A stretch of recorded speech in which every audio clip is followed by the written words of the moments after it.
తిరుమల మేము ఇస్తే జాగ్రత్త ఉంది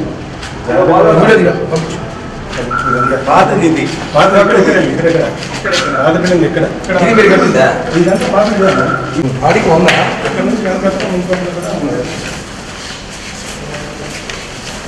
మాకు ఎవరికి లేదు ఎవరికి మీకు కట్టించారు ఎవరు ఇచ్చారు పేపర్స్ ఉన్నాయా లోకల్స్ ఇచ్చిన వాళ్ళకి లాడ్జీలు ఇచ్చిన ప్రొసీడింగ్స్ 50కి 100 మొత్తం ఇది ఇచ్చారు ప్రొసీడింగ్స్ అందరికి మఠాలు తిరుమల వాటర్ నిండిపోతే పోతుంది ఎంత రోడ్ ఎంత హైట్ లేకపోయిన రోడ్డు తిరుమలలో ఇంత పెద్ద బిల్డింగ్ మీరు చూసారా వాటర్ని బ్లాక్ చేసినారు రిలయన్స్ వాళ్ళు కట్టలేదు బిల్డింగ్ వీళ్ళు ఎక్స్ట్రా 50-100 కట్టుకున్నారు దీనికి పర్మిషన్ లేదు మొన్నటిదాకా అధికారంలో ఉన్నది ధర్మారెడ్డి మేనేజ్ చేయండి బెదిరించి భయపెట్టి కేసులు పెట్టి చాలా మంది ఇబ్బంది పెట్టారు ఎండింగ్ అంటే ఇదే అండి ఇది ఎక్స్టెన్షన్ మీరు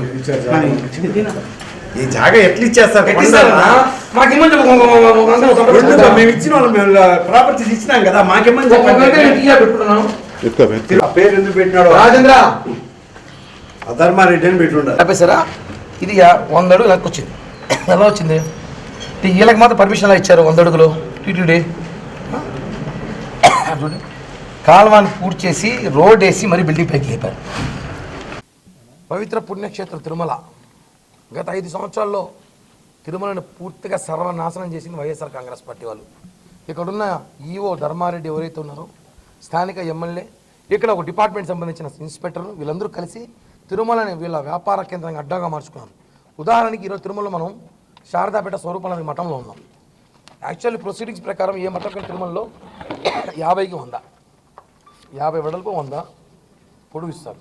మీకు ఇందాక చూపించా ఇది డబల్ అయింది 50-100 అక్కడ ఉంది ఇక్కడ 50-100 మళ్ళా పడింది.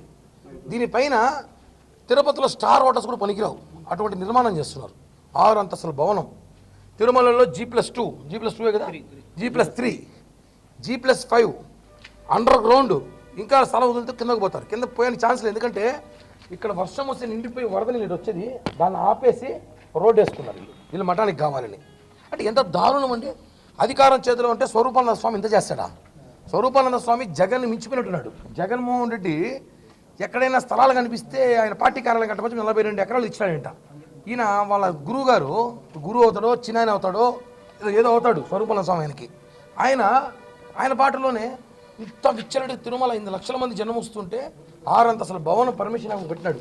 అడిగితే అధికారులను ఒక్క పేపర్ లేదంట కోర్టులో ఉందన్నారు. ఆల్రెడీ కోర్టులో స్టేట్మెంట్ మా దగ్గర ఉంది.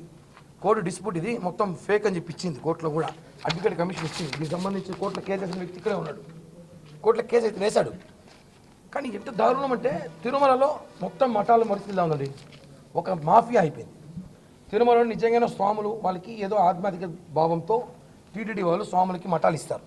వాళ్ళు దాన్ని ఏం చేస్తారు వాళ్ళు మెయింటైన్ చేయడంలా బెదిరించి బ్లాక్మెయిల్ చేసి మఠాల వాళ్ళు కొంతమంది దళారులు ఉన్నారు వైసీపీ దళారులు వాళ్ళు బెదిరించి బ్లాక్మెయిల్ చేసి లక్షలు చూపించి మఠాలు తీసేసుకొని ఇక్కడ దందా ఎలాంటి ఒక రూమ్ 4,000 శనివారం 5,000, ఆదివారం అయితే 5,000, ఇంకా అవసరమైతే 7,000, 1+2, 1+3 అని రకరకాల రూమ్ రేట్లు పెట్టడము.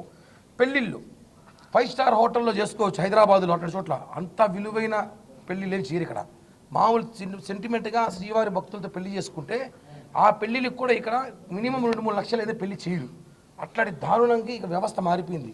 అంతా ఒక యూనిట్ అయిపోయారు. ఇక్కడ ఒకరిద్దరు వ్యక్తుల చేతుల్లో మొత్తం మఠాలు ఉండిపోయినాయండి. ఒకరిద్దరు వ్యక్తుల చేతుల్లో పూర్తి మఠాలు అయిపోయినాయి. నెలలకి కొన్ని కోట్లు ట్రాన్సాక్షన్ జరుగుతూ ఉంది ఇక్కడ. అవినీతి డబ్బు ఇవన్నీ కూడా ధర్మారెడ్డికి వాటా వెళ్తూ ఉందో, లేకపోతే తిరుపతి ఇంతకుముందు ఎమ్మెల్యే గారికి వెళ్తూ ఉందో, లేకపోతే ఎవరికి వెళ్తాం జగన్మోహన్ రెడ్డికి వెళ్తూ ఉందో, లేదా వాళ్ళ చీనాయన స్వరూపానందకి వెళ్తామో తెలియట్లే. దీని వెనకాల పెద్ద స్కామ్ ఉంది. రేపు ఈఓ గారికి కలవబోతున్నాం. సార్, తిరుమలలో ఫస్ట్ మీరు చేయాల్సిన పని మఠాల ప్రక్షాళన చేయండి. ప్రతి మఠంలో కూడా ఒరిజినల్ మఠాధిపతి ఎవరు, వాళ్ళు ఎవరికి ఇచ్చినారు, వాళ్ళు ఎవరు మెయింటైన్ చేస్తారు, ఎన్ని పెళ్ళిళ్ళు జరుగుతున్నాయి, ఎంత డబ్బులు తీసుకోరు, ఇవన్నీ విచారిస్తేనే మఠాల ప్రక్షాళన చేస్తేనే తిరుమల ఫస్ట్ మనం బాగుపడుతుంది. ఎందుకంటే చాలా దారుణమైన పరిస్థితులు ఉన్నాయి. ఇక్కడ అనేకసార్లు కంప్లైంట్ వచ్చినా మేము వస్తే మా మీద పోలీస్ కేసులు పెట్టారు, మమ్మల్ని బెదిరించారు, టోల్ గేట్లు ఆపేశారు. ఇప్పుడు ప్రభుత్వం మారింది.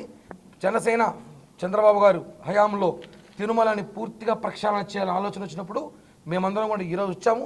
ఇక రాజకీయం చేయడానికి అయితే రాలేదు. గుర్తుపెట్టుకోండి, భక్తుల మనోభావాలు కాపాడాలి, మన ఆస్తులు మనం కాపాడుకోవాలి, టీటీడీ ఆస్తులు కాపాడుకోవాలి. చూడండి, నా దీనితో ఎవిడెన్స్ ఉన్నాయి.